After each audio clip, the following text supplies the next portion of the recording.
It is Tuesday, August 6th, 9:50 a.m. Eastern Standard. What is going on with the markets? Are we going up or are we going down? Let's take a look at what's trending on the news and see what direction these guys are talking about. So, futures bounce back. Okay. And then the Japan rallies. But if you go ahead and look at this right now, that rally did not end well. Um, from what I'm seeing here, unless I have the wrong data, this is at 33,000. They had it at 34,675. The Nikkei actually closed down. So all the gains were erased. So we had this top wick and then just sold right back off and closed lower. That is not good, guys. Like if we're talking about a rebound, if we're looking at this market recovering and a V-shaped recovery, and it was all oversold and nothing's really going on, there's no crisis. If that's the case, that should not be closing lower on the daily. That is very concerning here that the Nikkei closed lower. Fear gauge spikes, stocks bounce back. There's a lot of this news on stocks bouncing back, which is just really, really surprising to me, because if you actually look at the charts here, I mean, this bounce is almost completely negated. This is completely faded away. Now let's keep in mind that the retailers are typically the ones that will open the market when you think about price action, and it's the large institutions that are going to close the market. So really, we have to watch the close today to see what direction are we probably going. I think today's close is going to be extremely important to know what direction we're going in here. All the speculators and the kind of the smaller retailers, they're the ones that are going to move the markets in the beginning. The opening bell, and then the ones that close it, I think, are really the ones that matter. So we're seeing a tiny bit of a reversal on the Russell, which was just trading negative a few minutes ago. The NASDAQ is really just neutral on the day. It's going up and down. The S&P is up slightly, and the Dow is up slightly. But these are not, like, if we're talking about stocks bouncing back, this is not the kind of correction that you want to see. You don't want to see this small, amount of volume. You don't want to see this small, if we think about it yesterday, I think the volume at the open was something like, I don't know, 160%. I mean, we were well over 100% by like the early opening hours of the market here.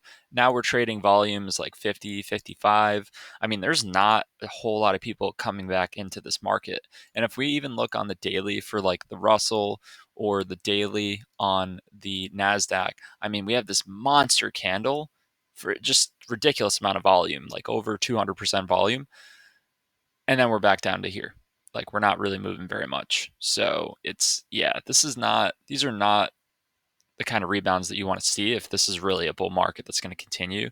Now, could it change? I mean, could the Nasdaq start to rally here? Could the S&P start to rally? Yeah, totally possible. Just right now, not a good indication that this is going to be a recovery rally, and the VIX coming off, which is good. We don't want to have that trading as high as it was. That's just really scary levels to think about. So let's talk about the trades. Not too much to cover here. This will be a pretty short video. We're looking to get in on palladium. If we get, this is starting to look like it's bottoming out, which is nice. We'll try to get a bottom wick here on a position around 820 if we can get in there. I don't think this rally, I should say, I don't think this sell-off is over. I think this rally might be short-lived. So I do think we're going to land a couple of the positions we want at some better prices. And we might even look to get into some cheap stocks if we get further sell off. I don't like where it's at now.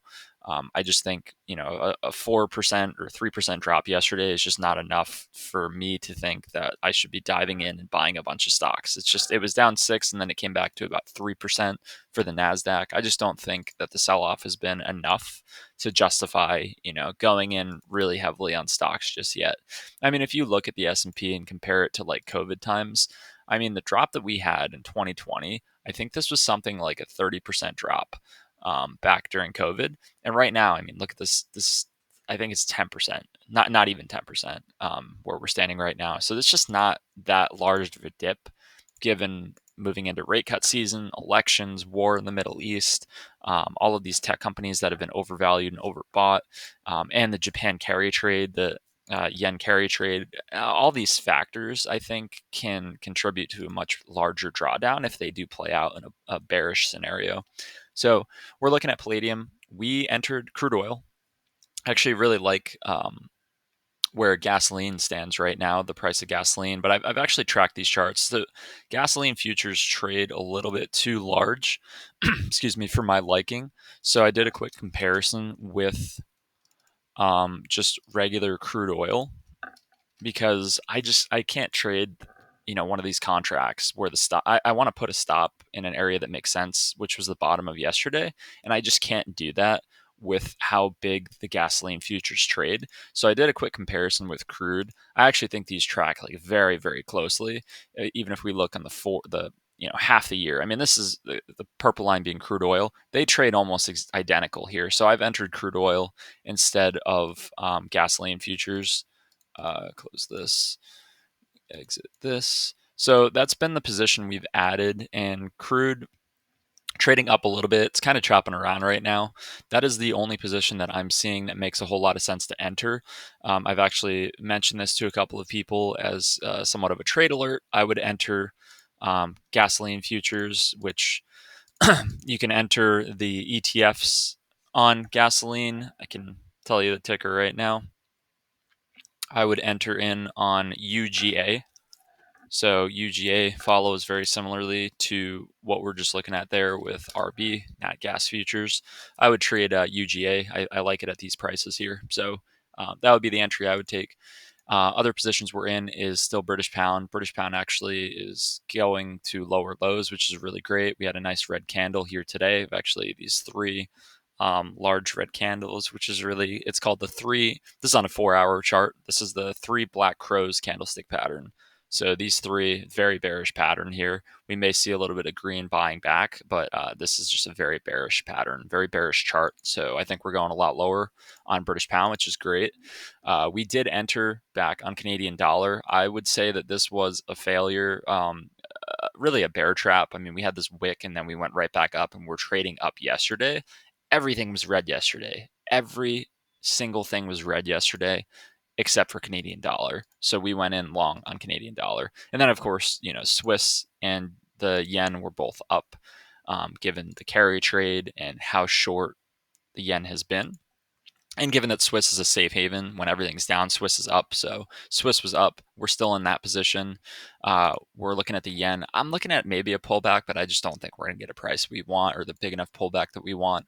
So we're in a Canadian dollar. I actually like this. I think this is bottomed. I think that was a bear trap. So we've got a stop down here. I like our stop. I like that we're in. We're actually in on a pretty small position. We may add to it by the end of the week if Canadian dollar does hold up.